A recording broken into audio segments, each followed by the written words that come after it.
vous allez noter tout en haut de votre feuille le titre de la banque d'exercices. Donc BEX 1, schématisation des divisions cellulaires. Donc ça, vous le notez en haut de votre feuille. Vous avez sorti le sujet de la banque d'exercices, les critères de réussite, et vous avez une feuille à côté. Là, mon problème.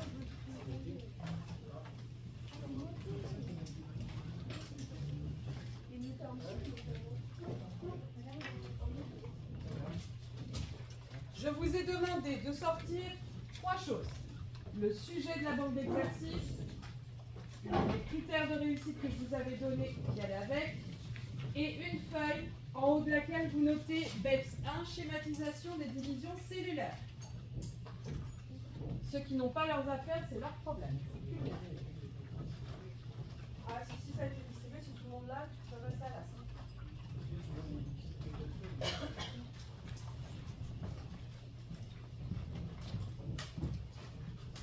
Donc on y va. Il s'agit d'une banque d'exercices. Une banque d'exercices, ça veut dire quoi? Banque, ça veut dire plusieurs exercices. Et tous les exercices seront évalués sur les mêmes critères de réussite. D'accord? À chaque fois, pour chaque exercice, vous aurez exactement les mêmes critères. Ce qui va vous permettre, en réalisant les exercices les uns après les autres, d'acquérir des automatismes.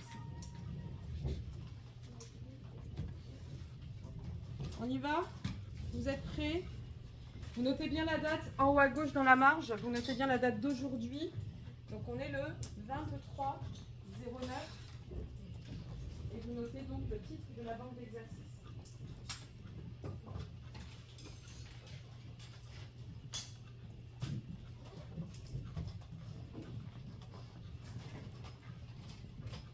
Donc je vais vous décrire concrètement tout ce que vous devez avoir dans la tête quand vous commencez un exercice comme ça, et surtout toute la logique qui doit découler dans votre tête quand vous résolvez un exercice comme ceci. Donc, on regarde ensemble. Donc, la consigne que vous avez sur l'exercice. Si vous regardez bien tout en haut de la page où vous avez l'exercice, la consigne est encadrée. On vous dit qu'à partir d'une cellule mère 2n égale 2, vous devez schématiser les grandes étapes qui permettent une division conforme et la formation des gamètes. Donc, on doit, à partir d'une cellule 2n égale 2, schématiser 2 divisions cellulaires. D'accord? Donc, en gros, on va devoir schématiser les grandes étapes de la mitose et de la méiose. Je vous rappelle que la mitose, c'est la division conforme, et la méiose, c'est la division cellulaire qui produit les gamètes. Donc, on part d'une cellule 2n égale 2. Afin de ne pas vous perdre, je vous représente comment, enfin la signification de ce 2n égale quelque chose. Le n représente le nombre de chromosomes différents dans la cellule, les différents types de chromosomes qu'il y a dans la cellule. Le 2 qu'il y a devant signifie qu'en fait, ces chromosomes sont présents par paire. Il y en a toujours 2 de chaque type. Et ici, c'est le nombre total de chromosomes que nous avons dans la cellule. Donc en gros, dans une cellule à 2n égale 46, nous avons 46 chromosomes. D'accord? Ils sont présents par paire et il y a 23 types de chromosomes différents. En gros, il y a 23 paires. D'accord? Donc nous, notre exercice, celui que nous devons faire, c'est 2n égale 4. Donc notre cellule, on va la noter ici, elle devra avoir 2n égale 4 chromosomes. Ce 2n égale 4, que signifie-t-il? Ça veut dire qu'il y a 4 chromosomes. C'est 2n égale 2, non? C'est moi qui me suis trompée. Non. 2n égale 2. Donc, il y a 2n égale 2, donc ça veut dire que notre cellule, elle aura 2 chromosomes en tout. D'accord? Et ça formera une paire et on n'aura qu'un seul type de chromosome. Donc, en gros, on a 4 chromosomes, ici 2, présents par paire. Donc, on aura un seul type de chromosome. Donc, si je dois la représenter, on aura 2 chromosomes, un seul type, donc les deux mêmes. Et on a bien une paire ici qui sera représentée. D'accord? Donc, nous, tout à l'heure, on partira de ce de cette représentation schématique. On a bien 2 chromosomes, on n'a qu'un seul type et on a bien une paire. D'accord? Donc là, en fait, on va partir sur, tout d'abord, représenter, essayer de voir où se trouve cette division, que ce soit la mitose ou la méiose, par rapport au cycle de vie de la cellule. Je vous rappelle que tout ceci, on ne va pas le noter sur notre copie, mais il faut l'avoir en tête quand on est en train de représenter ce qui se passe au niveau cellulaire. Donc ce qu'il faut savoir, c'est que nos 2 divisions cellulaires, que ce soit la mitose en haut ou la méiose en bas, la mitose on la représente ici et la méiose est ici, c'est des divisions, donc ça veut dire que la quantité d'ADN, comment est-ce qu'elle évolue? Elle va diminuer quoi qu'il arrive. Ici elle sera divisée par 2 dans la mitose et ici par 4 dans la méiose. Donc ça il faut l'avoir en tête. Ça veut dire que lors de la mitose, on va diviser par 2 la quantité d'ADN et lors de la méiose, on doit diviser par 4 la quantité d'ADN. Seulement, notre cellule, avant de rentrer dans une division, elle a subi ce qu'on appelle la réplication. Alors bien entendu, on verra plus tard dans le cours, voir à quoi ça correspond, mais nous, ce qu'on sait, c'est que la réplication, c'est la production d'une nouvelle chromatide, c'est-à-dire, ici, pendant cette phase S, la phase de réplication, on passe de chromosome à une chromatide à des chromosomes qui ont 2 chromatides. Ça va pour tout le monde là pour l'instant? J'ai perdu quelqu'un? Pour l'instant, ça paraît à peu près simple. Donc, j'ai bien spécifié ici les légendes, d'accord? On a donc une cellule à 2n égale 2 ici, on a bien 2 chromosomes au total, une paire, et chaque chromosome a une chromatide, alors qu'ici, après la phase S, on a bien 2 chromosomes, le nombre total de chromosomes, on a bien une paire, mais chaque chromosome est dit bichromatidien. D'accord? Ça va? Tu tiens correctement, s'il te plaît? Merci. Donc, nous, on va étudier tout d'abord la mitose. Donc la mitose, on va partir de cette cellule-là, et petit rappel, on va former ici 2 cellules génétiquement identiques à la cellule mère. La seule différence, c'est que nos chromosomes ne seront plus bichromatidiens, il n'y aura plus 2 chromatides, mais une seule. Donc ça, jusque-là, tout va bien. D'accord? Donc on a ici notre cellule mère.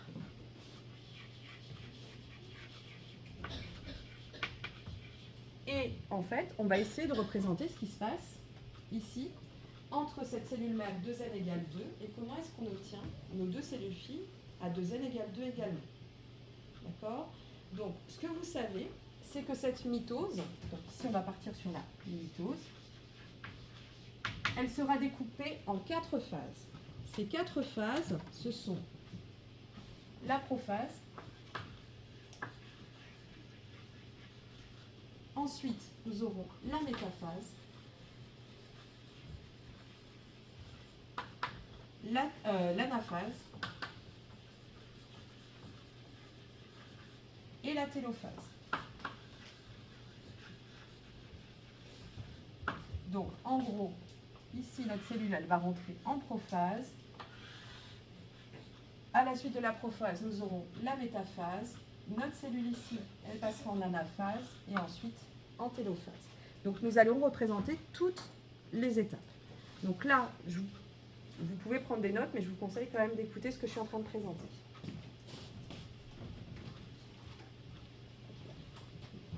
Donc, ici, lors de la prophase, on va avoir ici une cellule qui va avoir des chromosomes qui vont commencer à apparaître. C'est-à-dire que notre cellule, elle va avoir sa chromatine qui va se condenser et on va avoir une membrane nucléaire qui existait, qui va disparaître petit à petit. Donc, pendant la prophase, on va avoir condensation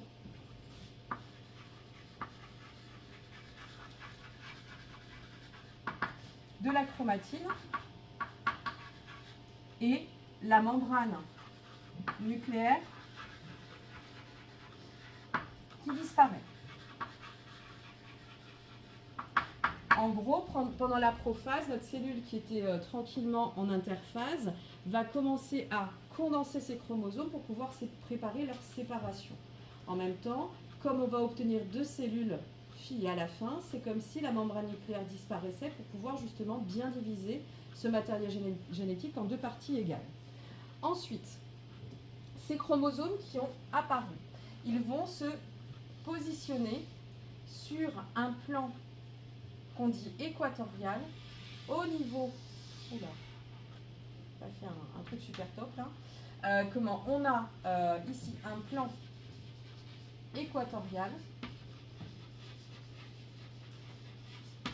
sur lequel vont se positionner les chromosomes, et pas n'importe comment. C'est-à-dire qu'en fait, on va avoir ici des chromosomes qui vont se positionner, mais c'est leur centromère qui va être disposé au niveau de ce plan équatorial. Donc par leur centromère, ils sont positionnés sur le plan équatorial, et ceci est permis aussi par l'existence de ce qu'on appelle des fuseaux mitotiques, qui sont en fait des fuseaux qui vont pouvoir être comme des rails et faire transiter les chromosomes de part et d'autre de la cellule. Donc ici, on a un fuseau mitotique qui se met en place et des chromosomes alignés sur le plan équatorial. D'accord? Donc, une fois qu'on a cet alignement qui est fait, on va avoir ce qu'on appelle une scission des chromosomes. Les chromosomes, ils sont double brin, d'accord? Ils sont au niveau du centromère, on est au niveau de la plaque équatoriale. Il va y avoir une scission, c'est-à-dire une séparation des 2 chromatides, et une transition des chromatides de part et d'autre de ce plan équatorial jusqu'au pôle de la cellule. Donc ça veut dire qu'en fait, là, ici, nos centromères, ils vont être tirés par ces microtubules qui vont amener chacune des chromatides à chaque pôle de la cellule. Donc là, je ne vais pas pouvoir vous représenter l'intégralité de l'anaphase, parce qu'à ce moment-là, ce serait un petit film que je vous présente. Je vais vous présenter un instantané. C'est-à-dire qu'en fait, on refait la cellule, on refait le plan équatorial, et en fait, là, cette fois-ci, on va avoir chacune des chromatides qui va être tirée de part et d'autre de la cellule par ces fuseaux mitotiques, et qui vont justement faire transiter chacune des chromatides de part et d'autre de ce plan équatorial jusqu'au pôle de la cellule. D'accord? Ça va? Donc, séparation des chromatides.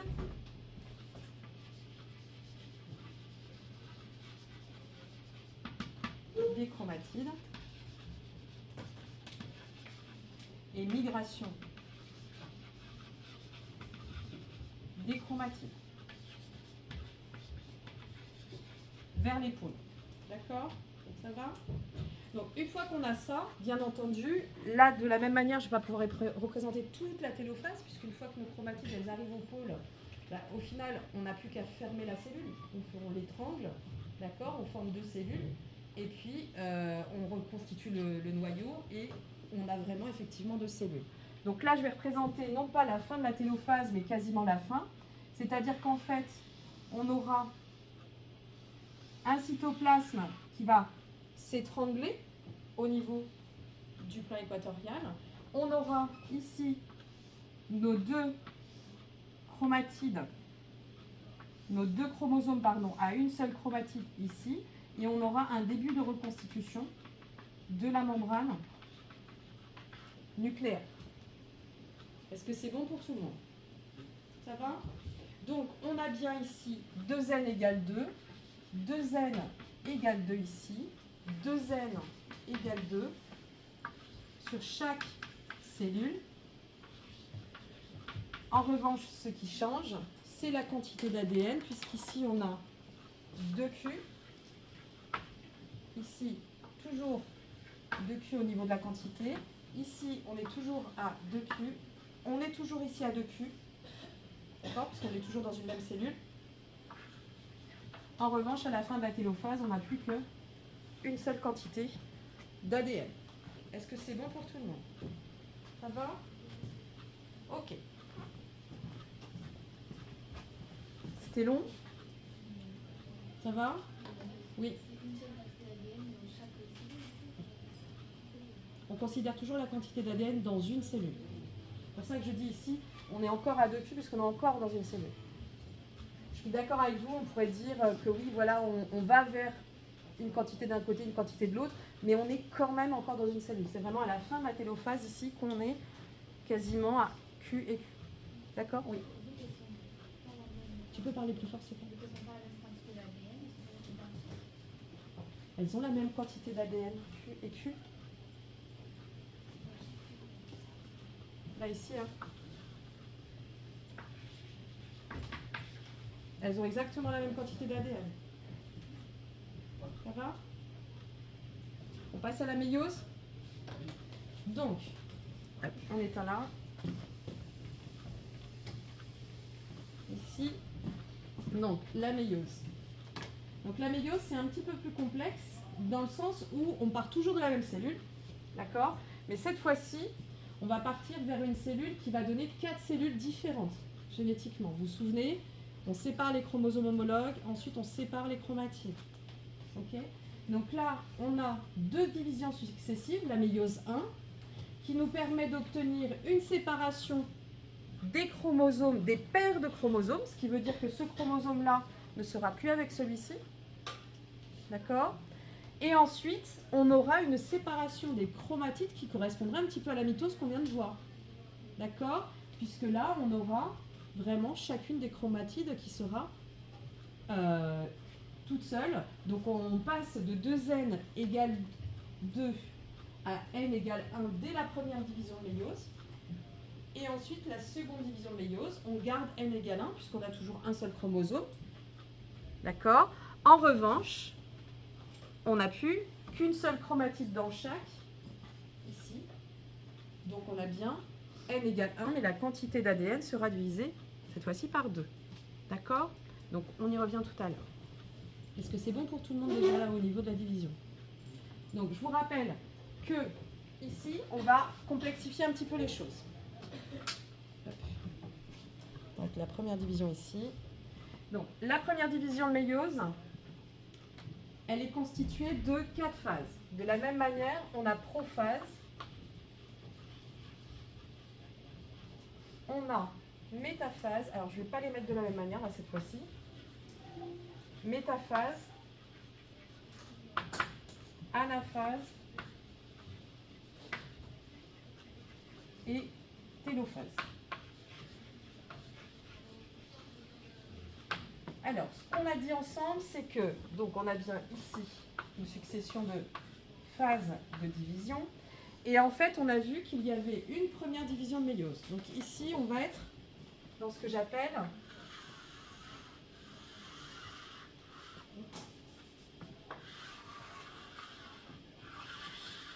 la méiose 1. Dans la méiose 1, qu'est-ce qu'on obtient à la fin? 2 cellules, d'accord, avec chacun des chromosomes. Donc, pour me faciliter la chose, je vais directement mettre ce que j'obtiens à la fin. Je vais faire un peu gros ça. Ici. Donc, ce que j'obtiens à la fin de la première division de méiose, c'est ceci. D'accord?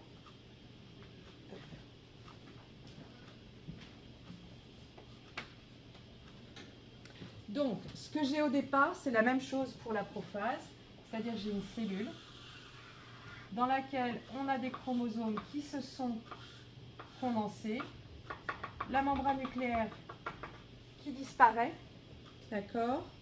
Lors de la métaphase, on a toujours la formation de mon plan équatorial.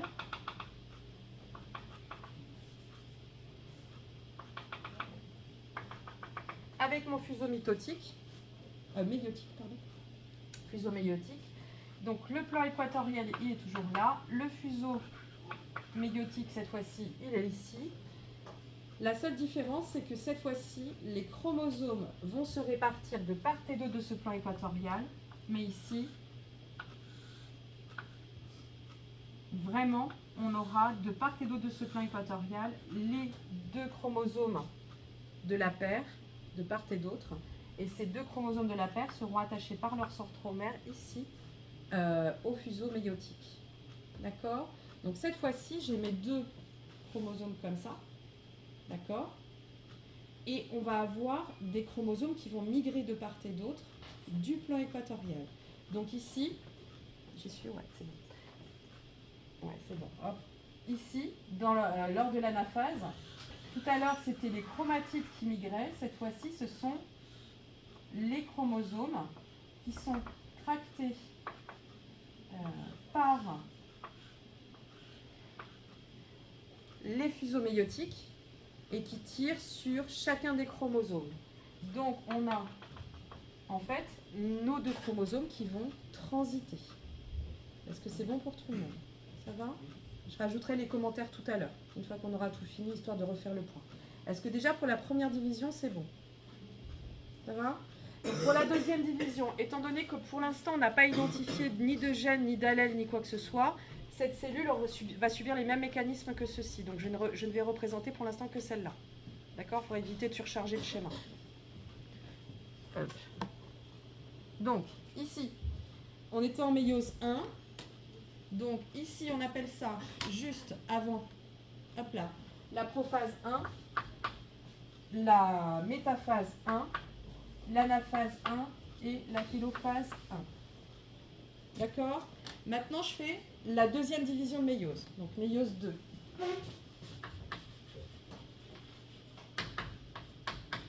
Alors, en fait, il n'y a pas réellement de restructuration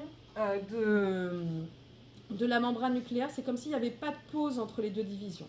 D'accord? Donc, ce qui veut dire que ma cellule ici, en prophase 1, en prophase 2, pardon, elle sera identique ou quasiment identique à la précédente. Donc là, en fait, on aura la prophase 2. De prophase 2, on va avoir, comme tout à l'heure, une métaphase, pardon. Une métaphase 2.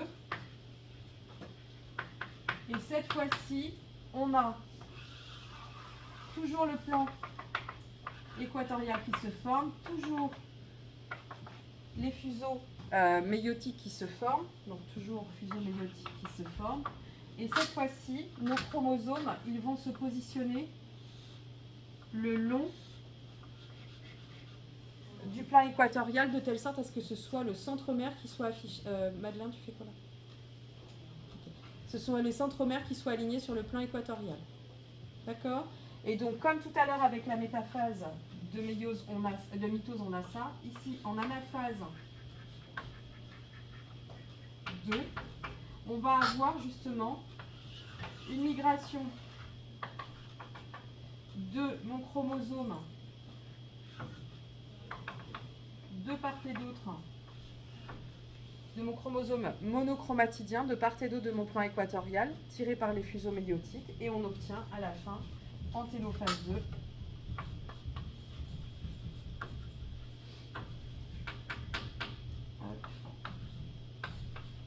on obtient avec un goulot d'étranglement. Je finalise pas complètement la cellule. Ici, on a notre avec le noyau qui commence à se reformer. Est-ce que c'est bon pour tout le monde? Est-ce que ça va? Donc bien entendu, on l'a fait avec cette cellule-là, c'est la même chose avec l'autre cellule. D'accord? Donc on obtient à la fin, ça ce sera avec la cellule numéro 1, avec la 2, on obtient donc nos 4 cellules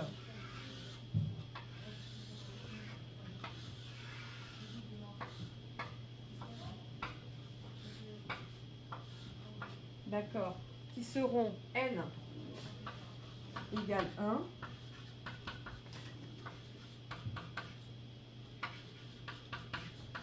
Avec une quantité d'ADN qui évolue au cours du cycle. Ici, on a bien 2Q. Là, on a toujours 2Q et 2N égale 2. Ici, on est toujours à 2N. Je voulais le mettre en bas, mais 2N égale 2. Et donc, ici, 2Q. Là, on est toujours à 2N égale 2 avec 2Q. En revanche, ici, on est à N égale 1, N égale 1, et la quantité d'ADN a été divisée par 2 puisqu'on a Q. D'accord? Ça va? Donc ici, on a toujours 2n égale 1. On va l'avoir, pardon, n égale 1, puisqu'on part de ça. On aura toujours n égale 1, ça ne va pas changer.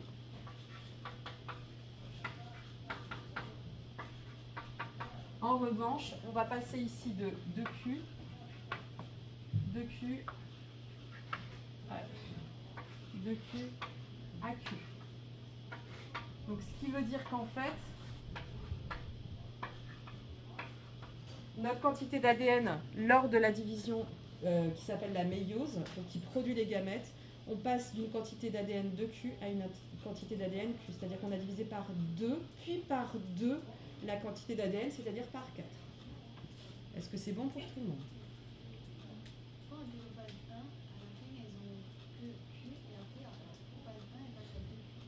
C'est moi. Non, c'est moi. Pardon. Donc là, c'est Q sur... T'as raison. C'est moi, je l'ai dessus, et donc... hop là. Donc je recommence le raisonnement, parce que là, pour le coup, toi, tu as compris, mais peut-être que les autres non. En fait, ici, on passe avec deux quantités d'ADN. On divise par 2 lors de la première division, et lors de la deuxième division, on redivise par 2. D'accord? Donc on passe de 2Q à Q, puis Q sur 2. Ça va? Est-ce que c'est bon pour tout le monde? Donc, moi, ce que je vous demande de représenter, quand je vous demande de schématiser les deux divisions, c'est d'abord celle-ci, d'accord? Puis celle-là, avec toutes les informations qu'il y a là. Maintenant, il y a des informations qu'on peut rajouter, d'accord? Toutes les choses que je vous ai dites à l'oral, vous pouvez les rajouter. Mais moi, ce qui m'importe déjà, c'est que ce schéma, ici, soit complet. D'accord? Schéma complet, j'ai juste noté PE ici et FM, fuseau méiotique. Je vais quand même rajouter méiotique, histoire que ce soit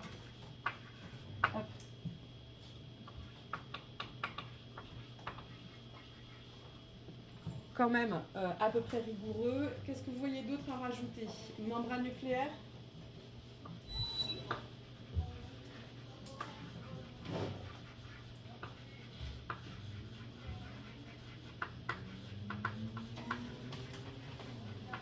Qui disparaît et qui réapparaît là-bas, que je n'ai pas représenté ici, hein, j'aurais pu. D'accord? Hop là.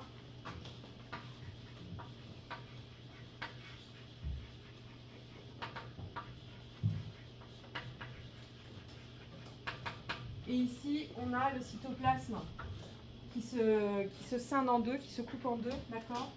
Donc formation de deux cellules. Hop. Est-ce que vous voyez d'autres choses à rajouter? Je vais juste mettre ici plan équatorial, je l'ai mis là. Je vais quand même mettre que c'est PE. Est-ce que vous voyez d'autres choses par rapport à tout ce que j'ai dit? Si, juste ça. La méiose 2, c'est de là à de là. Et donc, elle aboutit à ces 4 cellules-là.